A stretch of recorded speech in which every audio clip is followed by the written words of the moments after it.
Hello students, welcome to the biology class for class 10th, chapter number 1 and topic number 3 that is cell division. ये इस video का third part है जिसमें मैं आपका ये चैप्टर आज फिनिश करवा दूंगी और इस चैप्टर में ये जो लास्ट टॉपिक है आपका सेल डिवीजन, आज हम इसको कंप्लीट करेंगे। सेल डिवीजन से बेसिकली बच्चे डायग्राम बेस्ड क्वेश्चन बहुत आते हैं, या तो आपके लिए डायग्राम ड्रॉ करने के लिए आएगा या आपको डायग्राम देकर लेबलिंग करवाएंगे या स्टेजेस पूछेंगे। तो पहले टॉपिक समझ लेते हैं, उसके बाद में आपको रिलेटेड क्वेश्चंस भी बता दूंगी।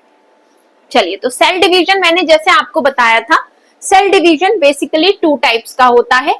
एक को हम बोलते हैं माइटोसिस और एक को हम बोलते हैं मियोसिस। ठीक है, माइटोसिस सेल डिवीजन का डेफिनेशन बेसिकली जो 10th लेवल पर इंपॉर्टेंट है वो माइटोसिस ही इंपॉर्टेंट है। माइटोसिस से ही क्वेश्चन ज्यादा पूछे जाते हैं, एक आध क्वेश्चन मियोसिस से आ जाता है, लेकिन वो उतना ही जितना टॉपिक आपके में कवर है। बेसिकली पूरा पार्ट मियोसिस का आपके में कवर नहीं है, it is in 11th standard. Okay, तो माइटोसिस का डेफिनेशन देख लेते हैं। Production of diploid cell for growth and development, यानी कि यहाँ पर कौन से सेल्स बनते हैं? जो ग्रोथ, डेवलपमेंट, रिपेयर, रिप्लेसमेंट वो वाले सेल थे, जो कि जिन्हें हम सोमैटिक सेल्स और वेजिटेटिव सेल्स भी बोलते हैं। वो सेल्स हमारे बेसिकली किसमें इंपॉर्टेंट होते हैं? Mitosis kind of cell division उनमें होता है। मियोसिस किसमें होता है? प्रोडक्शन ऑफ हैप्लॉइड सेल और गैमेट्स। इसमें गैमेट फॉर्म होते हैं। कौन से गैमेट्स? मेल और फीमेल। ये बेसिकली कौन से टाइप का सेल डिवीजन है? जैसा कि मैंने आपको बताया था, ये है आपका रिप्रोडक्शन टाइप। रिप्रोडक्शन के टाइप के सेल्स में होने वाला सेल डिवीजन। ये आपके सिलेबस में इंक्लूड नहीं है, जो थोड़ा सा पार्ट इंक्लूड है वो मैं आपको बता दूंगी। बेसिकली माइटोसिस मियोसिस का डिफरेंस बिटवीन इन्वॉल्व है, माइटोसिस मियोसिस किस टाइप के सेल्स में होता है, ये इंपॉर्टेंट है। नेक्स्ट हम ज्यादा जो पढ़ेंगे वो बेसिकली माइटोसिस के बारे में पढ़ेंगे। अब हम देखते हैं माइटोसिस जब सेल डिवीजन होता है तो उसके लिए दो स्टेप्स फॉलो होते हैं। एक स्टेप में कैरियोकाइनेसिस, दूसरा स्टेप है साइटोकाइनेसिस। तो कैरियोकाइनेसिस क्या है? कैरियोकाइनेसिस बच्चे आपको याद रखना है कि karyokinesis a kind of cell जिसमें कि न्यूक्लियस का डिवीजन होता है। इसमें क्या होता है बच्चे? Division of nucleus. ठीक है, और साइटोकाइनेसिस बच्चे क्या है? साइटोकाइनेसिस है division of cytoplasm, division of cytoplasm. ठीक है, तो ये दो स्टेप्स में, यानी कि सेल के हमारे बेसिकली जो मेन पार्ट्स हैं वो दो पार्ट्स हैं। कौन कौन से पार्ट्स हैं? एक न्यूक्लियस है और एक न्यूक्लियस के बाहर साइटोप्लाज्म है। तो जब हमारा सिर्फ न्यूक्लियस डिवाइड होता है तो उस फेज को हम माइटोसिस में बोलते हैं कैरियोकाइनेसिस, जो मैंने आपको सेल साइकिल में भी बताया था प्रीवियस वीडियो में। नेक्स्ट साइटोकाइनेसिस, इसमें सिर्फ साइटोप्लाज्म का डिवीजन होता है। ठीक है, सेल पूरा कंप्लीटली, न्यूक्लियस ऑलरेडी दो बन चुके होते हैं, सिर्फ साइटोप्लाज्म जुड़ा हुआ होता है और वो आपका डिवाइड हो जाता है। अब जो कैरियोकाइनेसिस है उसके भी बच्चे बेसिकली 4 फेसेस होते हैं। The first one is prophase, second one is metaphase, third one is anaphase and fourth one is telophase. तो हम एक एक फेस को डायग्राम से हेल्प से समझेंगे और ये डायग्राम हमेशा एवरी ईयर क्वेश्चन पेपर में डायग्राम बेस्ड क्वेश्चन में 3 मार्क्स में आते हैं, या फिर आपसे डायग्राम ड्रॉ करवाया जाता है। बहुत इंपॉर्टेंट है, मतलब ये समझ लीजिए इन चारों फेसेस में से कोई ना कोई एक डायग्राम या तो आपको ड्रॉ करने के लिए आएगा या आपको बताया जाएगा कि ये लेबलिंग करिए इसकी, ये डायग्राम है, कौन सा फेस है, आपको आइडेंटिफाई करना है। तो इसलिए डायग्राम इसमें सबसे इंपॉर्टेंट होता है। तो ये आपका क्या है? ये है आपका एक एनिमल सेल। अब आपको अगर मैं समझाऊं दोबारा से, तो ये न्यूक्लियस है, ये सेंट्रियोल्स हैं और ये क्या है? न्यूक्लियस के अंदर क्रोमेटिन फाइबर है। ये बात मैंने पहले प्रीवियस वीडियोस में भी क्लियर कर दी थी कि ये सेल का बेसिक स्ट्रक्चर है। अब होता क्या है कि जब प्रोफेस स्टार्ट, यानी कि जब डिवीजन स्टार्ट होने वाला होता है, सेल ने अपने अंदर बहुत सारा आरएनए, प्रोटीन, डीएनए सिंथेसाइज करके रख लिया है। अब सेल का साइज, अब सेल क्या होगा? उसका जो क्रोमेटिन फाइबर है कंडेंसेस इटसेल्फ। क्रोमेटिन, क्रोमोसोम क्या है? Chromosome is the structure of condensed chromatin fibre. Chromatin fibre condense होता है और ये जो आपके सेंट्रियोल हैं ये पोल्स पर जाने लगते हैं। Centriole towards the pole. What line you will write in your exam कि प्रोफेस का, अब इसमें प्रोफेस में दो चीजें होती हैं, एक अर्ली प्रोफेस है और एक लेट प्रोफेस है। तो बेसिकली पहले आप समझिए कि जो आपका अर्ली प्रोफेज है उसमें जो क्रोमोसोम है कंडेंस हो जाते हैं और सेंट्रियोल्स जो है वो पोल्स की तरफ जाने लगते हैं, अभी पूरी तरह गए नहीं होते हैं। लेकिन जैसे जैसे एंड होता है प्रोफेज का, लेट प्रोफेज तक जो आपके सेंट्रियोल हैं वो पोल पर आ चुके हैं। यहां आप देख सकते हैं सेंट्रियोल पोल्स पर आ चुके हैं, ये आपके क्या है, सेंट्रियोल्स। दूसरी चीज ये क्या है आपके, ये है आपकी एस्टर्स, ठीक है, और ये है डिसएपियर्ड न्यूक्लियर मेम्ब्रेन। ये इंपॉर्टेंट होता है, ये क्वेश्चन में पूछा जाता है। किस, ये आपको डायग्राम दिया होगा, जैसे ही आप देखेंगे कि ये एक सर्कल जो है वो डिसअपियर हो रहा है, ये जो पूरा यहाँ पर विजिबल था सर्कल, वो सर्कल नेक्स्ट स्टेज में डिसअपियर हो रहा है, तो इट मींस ये क्या है, ये प्रोफेज है। या तो आप बहुत कंफर्म है तो आप प्रोफेज का, तो आप लेट प्रोफेज लिख सकते हैं। अगर आप कंफर्म नहीं है कि ये लेट में होता है या अर्ली में होता है, समटाइम स्टूडेंट्स को कंफ्यूजन होता है, तो सिर्फ आप प्रोफेज लिखिए, आपको मार्क्स मिल जाएंगे। अर्ली लेट लिखने की जरूरत नहीं है। अगर आप बहुत ज्यादा कॉन्फिडेंट है तभी आप अर्ली या लेट लिखेंगे। तो बेसिकली जो nuclear membrane start disappearing in the late prophase, okay, and chromatin and आपका स्पाइंडल फाइबर फॉर्मेशन, इस एस्टर्स आपके ये होते हैं, और ये क्या चीज है आपकी, स्पाइंडल फाइबर। ये एक स्पाइंडल फाइबर सा बनना शुरू हो जाता है, एक स्पाइंडल सा बनना शुरू हो जाता है जिसमें क्रोमोसोम हैंग होते हैं। जब ये स्पाइंडल फाइबर अपने आप को स्ट्रेच करते हैं, अब क्या होता है नेक्स्ट स्टेज में, प्रोफेज खत्म हो गई, प्रोफेज में क्या क्या हुआ, सेंट्रियोल गोस टुवर्ड्स द या moves towards the pole. Next हुआ न्यूक्लियर मेम्ब्रेन स्टार्ट डिसअपियरिंग। ये पॉइंट्स हैं जो इंपॉर्टेंट है। The first one is, prophase का फेज है centrioles moves towards the pole. Second point है प्रोफेज का, न्यूक्लियर मेम्ब्रेन स्टार्ट डिसअपियरिंग। अब आपसे ये पूछा जाता है क्वेश्चन कि किस स्टेज में न्यूक्लियर मेम्ब्रेन स्टार्ट होती है डिसअपियर होना, तो आपको याद होना चाहिए प्रोफेज में। किस स्टेज में सेंट्रियोल मूव करते हैं पोल्स की तरफ, तो आपको पता होना चाहिए प्रोफेज में, ठीक है। And spindle fibre form. अब नेक्स्ट स्टेज आती है आपकी मेटाफेज। मेटाफेज स्टेज में होता क्या है कि ये जो स्पाइंडल फाइबर हैं ये थोड़े से न्यूक्लियर मेम्ब्रेन डिसअपियर, यहां क्या है बच्चे, स्टार्ट डिसअपियर, ओके। तो इन मेटाफेज जो हमारी सेकेंड फेज चल रहा है, ये हमारा फर्स्ट फेज था प्रोफेज डिस्कस हो गया, अब हम सेकेंड फेज मेटाफेज डिस्कस करेंगे। इसमें सबसे इंपॉर्टेंट चीज जो है वो तो आप डायग्राम में देख सकते होंगे कि जो स्पाइंडल फाइबर हैं वहां पर हर क्रोमोसोम का एक सेंट्रोमर होता है। क्रोमोसोम का जो सेंट्रोमर है उससे वो स्पाइंडल फाइबर पर एक इक्वेटर में अटैच हो जाते हैं। Chromosome line up in equator in metaphase. इतनी बात याद रखनी है, in metaphase chromosomes line up in equator, chromosomes line up in equator, और न्यूक्लियर मेम्ब्रेन डिसअपियर हो जाती है। बस मेटाफेज का इतना ही काम है। जब भी आपको डायग्राम बनाने के लिए आए तो बेसिकली आप 4 क्रोमोसोम से ही शो करेंगे। सेल के अंदर, न्यूक्लियस के अंदर 4 क्रोमोसोम शो करके दिखाएंगे। जिस तरह से यहाँ देखिए मैंने यहाँ पर भी 1 2 3 4 क्रोमोसोम, 1 2 3 4, अगेन 1 2 3 4 क्रोमोसोम शो किए हुए हैं, ठीक है। तो उसके बाद अब हमारा नेक्स्ट स्टेज बच्चे पढ़ेंगे, दैट इज एनाफेज, ओके। तो एनाफेज जब हम देख रहे हैं तो एनाफेज में बेटा 2 पार्ट्स में डिवाइड है एनाफेज भी, अर्ली एनाफेज और लेट एनाफेज। अर्ली एनाफेज में बच्चे जब क्या होता है कि हमने पढ़ा था मेटाफेज में chromosome lie up in the equator, all chromosome lie up in the equator, and at that point from the equator they divide sister chromatids. Chromosome का स्ट्रक्चर कैसा होता है बच्चे, क्रोमोसोम का स्ट्रक्चर ऐसा होता है, ये सेंट्रोमर होता है। तो जब मेटाफेज स्टेज में these all chromosome lie up in the equator, and in the next stage that is anaphase, these sister, this is one is cis chromatid and this is second chromatid, ठीक है।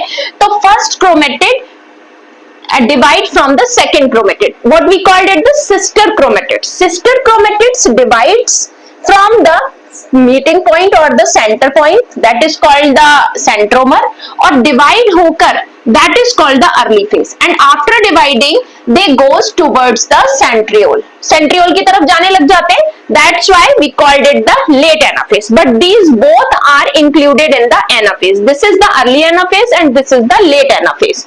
तो in sentence की form में हम किस तरह से देंगे, two sister chromatids separate, sister chromatids separates and move towards the opposite pole by shortening of spindle fiber। Reason आपसे कई बार पूछा जा सकता है कि why the sister chromatids move towards the opposite pole, because ये जो स्पाइंडल फाइबर आप यहाँ देख रहे हैं, ये स्पाइंडल फाइबर stretch itself, यहाँ देख रहे हैं these comes into a straight line, these stretch itself, that's why chromatids goes towards the opposite poles। तो यहाँ पर आपका लेट एनाफेज और अर्ली एनाफेज कंप्लीट हो गया है। अब आपका ऑलमोस्ट सेल डिवीजन कंप्लीट हो चुका है। अब हम आ गए बिल्कुल एंड पॉइंट पर। एंड पॉइंट जो है वो हमारा होता है that is called the telophase. जैसा कि इसका नाम है टेलोफेज, टेल ही है ये हमारे सेल डिवीजन का। और सेल डिवीजन में होता क्या है कि न्यूक्लियस, अब यहाँ पर जैसे ही यहाँ आता है तो न्यूक्लियर मेम्ब्रेन डेवलप होना शुरू हो जाती है। न्यूक्लियर मेम्ब्रेन लेट एनाफेज में नहीं होती है, बट टेलोफेज में मैंने यहाँ आपको एग्जांपल के लिए बताया है। टेलोफेज में न्यूक्लियर मेम्ब्रेन पूरी तरह से, ये इस तरह से न्यूक्लियर मेम्ब्रेन इसके ऊपर आ जाती है, और जो क्रोमोसोम सिस्टर क्रोमेटिड सेपरेट हुए थे एक दूसरे से, वो अगेन से कंडेंसेशन अपनी छोड़ देते हैं, लूज फॉर्म में आ जाते हैं, and they become the chromatid. Now in the telophase stage there are two nucleus in one cytoplasm and there is no chromosome, there is only chromatin fiber। chromatin fiber बन चुका है अब chromosome का, और न्यूक्लियस आ गया है। और telophase में होता क्या है कि ये यहाँ पर आप एक कर्व देख रहे हैं, यानी कि now cytoplasm is saying I want to divide. अब साइटोप्लाज्म आपसे कह रहा है कि भाई मुझे, साइटोप्लाज्म न्यूक्लियस से कह रहा है कि ठीक है अब हमारा न्यूक्लियस डिवाइड हो चुका है, तो अब एक साइटोप्लाज्म के अंदर दो न्यूक्लियस नहीं रह सकते हैं, तो इसलिए अब हम अपना साइटोप्लाज्म भी डिवाइड कर लेंगे। तो इस तरह से टेलोफेज स्टेज में आपका साइटोप्लाज्म डिवाइड हो जाता है। और जब साइटोप्लाज्म डिवाइड होता है इन दैट स्टेज हम उसको क्या बोलते हैं बच्चे, साइटोकाइनेसिस। तो cytokinesis is the division of cytoplasm, karyokinesis is the division of the nucleus. तो इस तरह से हमारी ये जो टू स्टेजेस की एक सेल साइकिल, सेल डिवीजन था, वो यहाँ पर कंप्लीट हो चुका है। अब हम बच्चे देखेंगे सिग्निफिकेंस ऑफ माइटोसिस। तो हमने पहले आपको बताया था कि रीजन क्या है, क्यों जरूरत है सेल डिवीजन की। स्टार्टिंग की वीडियोस में मैंने, इस चैप्टर के स्टार्टिंग वीडियोस में मैंने बताया था कि सेल डिवीजन की नीड क्यों है। सेल डिवीजन की नीड हमें इसलिए है क्योंकि एनिमल्स को और प्लांट्स को ग्रो करना है, रिपेयर, रिप्लेसमेंट।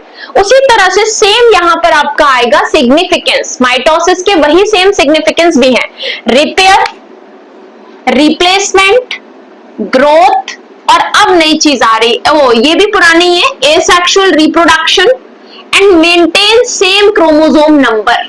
यानी कि जब एक सेल डिवाइड होता है तो डिवाइड होने के बाद भी वो same number of chromosome maintain करता है, ये माइटोसिस का सिग्निफिकेंस है। ठीक है, तो ये 5 पॉइंट्स आपको याद रखने हैं, पूछा जा सकता है क्वेश्चन, बहुत इंपॉर्टेंट नहीं है लेकिन हाँ माइंड में रखने हैं। Replacement, repair, growth, asexual reproduction and to maintain the number of chromosomes in the cell, in the daughter cell. Next, okay बच्चे, तो अब हम देख रहे हैं, जैसे कि आपको पता है कि there is a slight difference between plant cell, animal cell. हमने पिछले वीडियो में पढ़ा था कि एनिमल सेल और प्लांट सेल में कुछ डिफरेंस होते हैं, बेसिकली सेम होते हैं but there are slight difference. और जो हमारा सेल डिवीजन है वो बेसिकली सेंट्रियोल पे डिपेंड है, और सेंट्रियोल ही जो है वो प्लांट सेल में होता नहीं है। तो जब माइटोसिस जो डिवीजन है, mitosis kind of cell division जो हमारे सेल के अंदर हो रहा है, वो प्लांट सेल और एनिमल सेल में भी कुछ डिफरेंस होगा क्योंकि उनके स्ट्रक्चर में डिफरेंस है। यहां सेंट्रियोल है ही नहीं और यहां पर सेंट्रियोल प्रेजेंट है, और सेंट्रियोल से बनते हैं एस्टर और स्पाइंडल फाइबर। तो यहां पर वही मैं डिफरेंस आपको क्लियर करूंगी बच्चे कि mitosis in animal cell, mitosis in plant cell. अब mitosis in plants, animal cell में सबसे पहली चीज एस्टर फॉर्म्ड, पता है हमें, अभी हमने पढ़ा था कि एस्टर फॉर्म होते हैं, लेकिन प्लांट सेल में एस्टर फॉर्म ही नहीं होते। समझ आ गई ना? एस्टर, ये जो इस तरह का एक स्ट्रक्चर था, मैंने आपको बताया था कि ये हमारा सेंट्रियोल होता है और सेंट्रियोल से इस तरह के रेज निकल रहे होते हैं, दीज आर कॉल्ड एस्टर्स। ये एस्टर है, ये सेंट्रियोल है, ये वाली चीज जो है ये हमारी सेंट्रियोल है और ये वाली चीज जो है ये एस्टर है। तो ये एस्टर ओनली एनिमल सेल में फॉर्म होते हैं, प्लांट सेल में फॉर्म नहीं होते हैं। नेक्स्ट पॉइंट हम देखेंगे, यहां पर साइटोकाइनेसिस, अभी हमने थोड़ी देर पहले पढ़ा कि टेलोफेज में साइटोप्लाज्म डिवाइड होता है और उस स्टेज को, उस पॉइंट ऑफ डिवीजन को, when the cytoplasm divide itself, what we call cytokinesis. तो साइटोकाइनेसिस साइटोप्लाज्म के डिवीजन के साथ फिनिश होता है, बट साइटोकाइनेसिस प्लांट सेल में सेल प्लेट की फॉर्मेशन के साथ फिनिश होता है, सेल प्लेट फॉर्म करते हैं वो वहां पर, ठीक है। नेक्स्ट है occurs in most tissues through out the body. आपको पता है एनिमल सेल, एनिमल में बहुत टाइप के सेल्स होते हैं और प्लांट में भी बहुत टाइप के सेल्स होते हैं, बट एनिमल में ज्यादातर टिश्यूज में आपके एपिथेलियल टिश्यूज हो गए, जितने भी आपके टाइप के टिश्यूज हैं, जितने भी आपके टाइप के सेल्स हैं, आपके नर्व सेल्स हैं, आपकी एपिथेलियल सेल्स हैं, एपिडर्मल सेल्स हैं, उन सभी सेल्स में डिवीजन होता है, मोस्टली सेल्स में डिवीजन होता है, ठीक है। लेकिन यहां पर आपने अगर याद हो 9th क्लास में आपने पढ़ा था cell division occurs in meristematic tissues, meristematic में ही होता है। तो जो मेनली टिप पर होते हैं, बेस टिप के, रूट के टिप पर, शूट के टिप पर, लीव्स के टिप पर, जो भी टिप पर सेल्स होते हैं उन्हें मेरिस्टेमेटिक कहते हैं और वो होते हैं एक्टिवली डिवाइडिंग सेल्स। तो अकर्स मेनली इन मेरिस्टेमेटिक, यहां पर ये कहां, कौन से टाइप के सेल्स में होता है? मेरिस्टेमेटिक टिश्यू में ही बेसिकली आपका माइटोसिस होता है प्लांट सेल के अंदर। नेक्स्ट पॉइंट है spindle fibre formed with the help of aster and centriole. जो स्पाइंडल फाइबर अभी हमने पढ़े थे at the time of cell division, मैंने आपको बताया था कि इस तरह से सेंट्रियोल होता है और इसमें से ये एस्टर निकल रहे होते हैं और ये स्पाइंडल फाइबर होते हैं, ठीक है। इन स्पाइंडल फाइबर में हमारे क्रोमोसोम लगे हुए होते हैं। तो ये जो आपका, ये कह रहे हैं spindle fibre formed with the help of an aster and centriole, यानी कि एस्टर और सेंट्रियोल वो दो चीजें हैं जिनकी हेल्प से एनिमल सेल में स्पाइंडल फाइबर फॉर्म होते हैं। बट यहां देखिए प्लांट में spindle fibre formed with the help of microtubule. एक और ऑर्गेनल होता है जिसे हम बोलते हैं माइक्रोट्यूब्यूल। वो बेसिकली आपको इस 9th क्लास में बताया गया है। माइक्रोट्यूब्यूल एक ऑर्गेनल है। माइक्रोट्यूब्यूल जो है उसकी हेल्प से प्लांट सेल में स्पाइंडल फाइबर फॉर्म होते हैं। तो इस बात से बिल्कुल कंफ्यूज नहीं होना कि अगर सेंट्रियोल एनिमल सेल में नहीं होते तो फिर कहां, तो फिर यहां पर स्पाइंडल फाइबर कैसे फॉर्म होता है, इस चीज से कंफ्यूज नहीं होना। यहां माइक्रोट्यूब्यूल से स्पाइंडल फाइबर फॉर्म होते हैं और यहां एस्टर और सेंट्रियोल की हेल्प से होते हैं।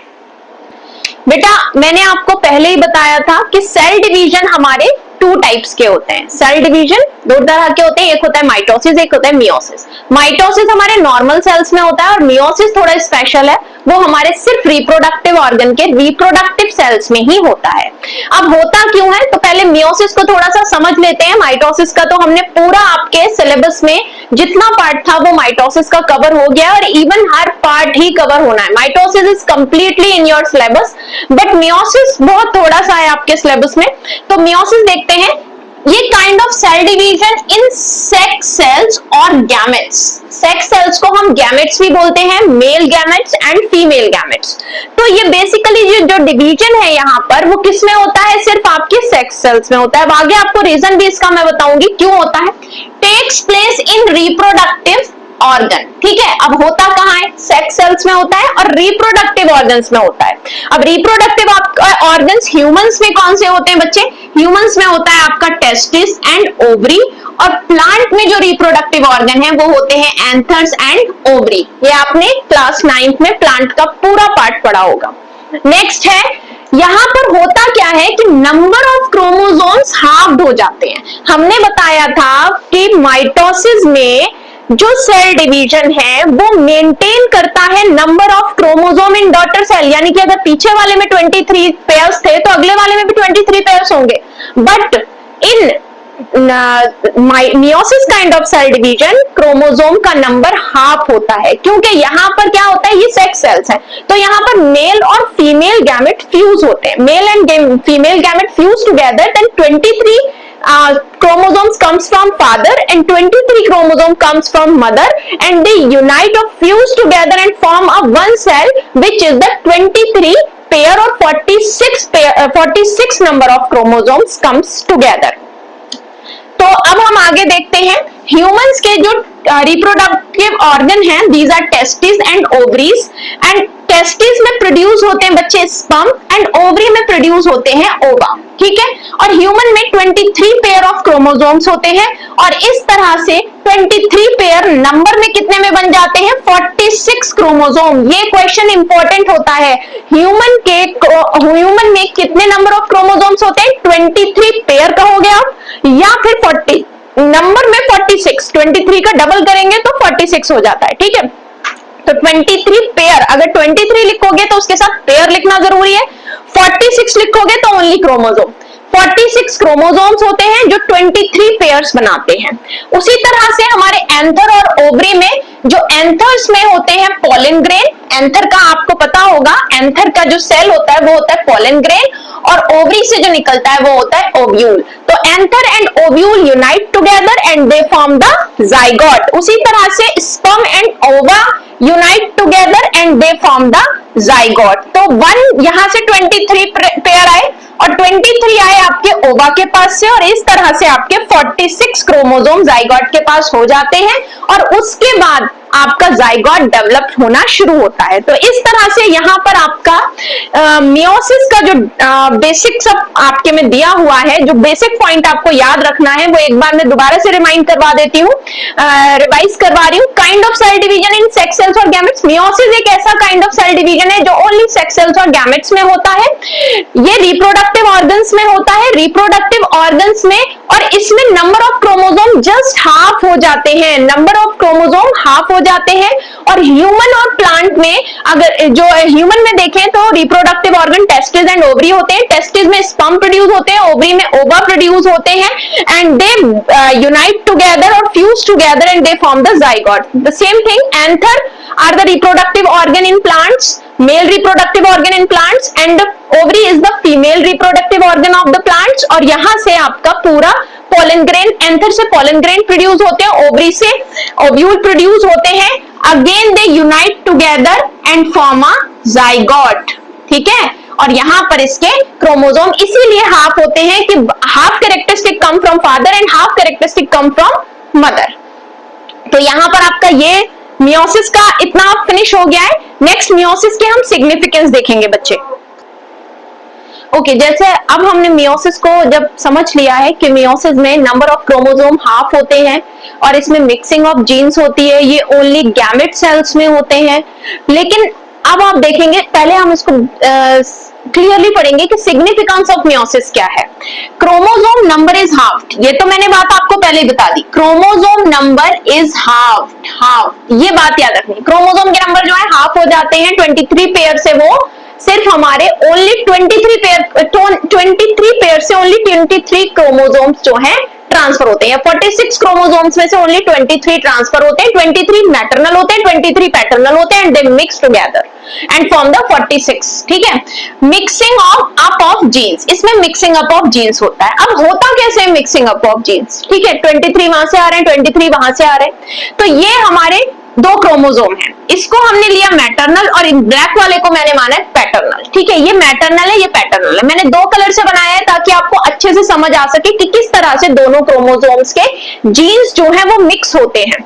सिस्टर क्रोमेटिड्स है, जब ये दोनों क्रोमोसोम एक दूसरे के साथ आते हैं तब इन्हें बोलते हैं हम homologous chromosomes. When homologous chromosomes lie together, जब दोनों साथ आते हैं तो इनके जो क्रोमेटिड्स है ना वो एक दूसरे पर क्रॉस करते हैं, ठीक है। और इस चीज का बेटा बहुत बार पॉइंट पूछा जाता है, ये डायग्राम आता है और आपसे पूछा जाता है इस तरह एरो करके कि इस पॉइंट ऑफ अटैचमेंट को हम क्या कहते हैं। जब सिस्टर क्रोमेटिड एक दूसरे के ऊपर लाई करते हैं उस पॉइंट ऑफ अटैचमेंट को हम बोलते हैं चियाज्मा, चियाज्माटा भी बोलते हैं, चियाज्मा भी बोलते हैं। और इस प्रोसेस को हम बोलते हैं बेटा क्रॉसिंग ओवर।